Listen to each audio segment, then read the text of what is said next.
beginning and the end. If I look at politics, economics, and social, let me take politics first.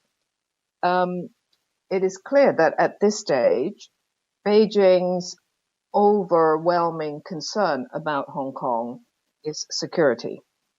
I think it will be very tough on the aspects of just not wanting to see any of the activities that came about in 2019, and that the national security law is there to ensure none of those things are going to happen again. Apart from obviously security locally in Hong Kong, Beijing is also very concerned about the shift in geopolitics, and it sees that this is a difficult period for China because it is in some kind of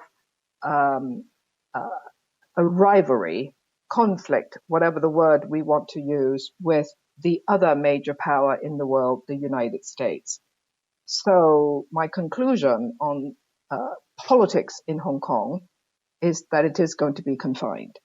Now, on economics, obviously, China wants to continue for Hong Kong to be successful. Hong Kong is a commercial, trading, and financial center, and Hong Kong's role will have to fit in also to how things might fall within a geopolitical context. Socially, locally in Hong Kong, there is a great contest relating to the people's sense of identity.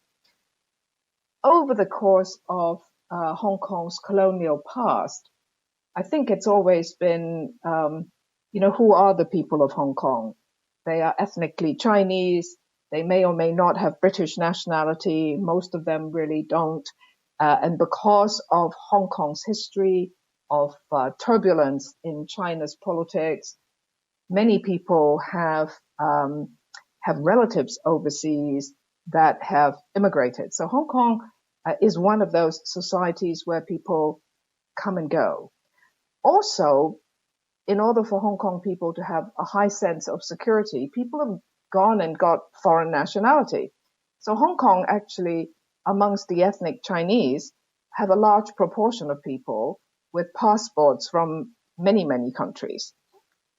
So at this stage, I think that sense of identity is being contested because Beijing is asking people about, where does your loyalty lie? Do you see yourself as Chinese?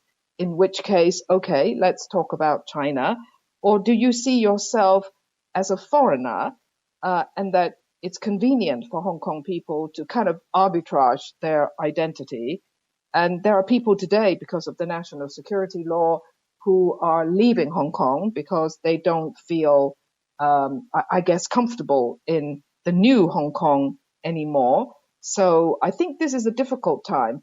This sense of identity affects people individually, affects their children and, how they organize their personal life. And then finally, I just want to touch on the point that Brian brought along, which is how Hong Kong people see the local administration. And one of the problems with the local administration is people don't think it's been very effective. People don't think it's been effective in developing a positive relationship with Beijing in terms of properly explaining Hong Kong's issues, and that it has not been great in terms of performance. So I think it's not just the issue of not liking the Hong Kong government because it's seen as the lackey of Beijing, but I think these difficult times in Hong Kong has made it difficult for the government to perform. So let me leave things here for now. I think China uses the word patriotism, which to a lot of people sound rather old-fashioned. You can also use the word loyalty. The reason I wanted to press this point is that Hong Kong people have, many of them have foreign nationality. Exactly. But they fully enjoy the benefits of residence in Hong Kong. And we're coming to a time where, because I think from Beijing's point of view, they see Hong Kong people as calling for, the downfall of the Chinese regime and going Yeah. abroad to the United States, to call for punishment of China and Hong Kong officials, that these are signs of disloyalty, of being unpatriotic. And they're Yeah. saying essentially these things are not allowed in other countries. And why are they happening in Hong Kong? So for those who want to be in politics, we want them to declare their loyalty.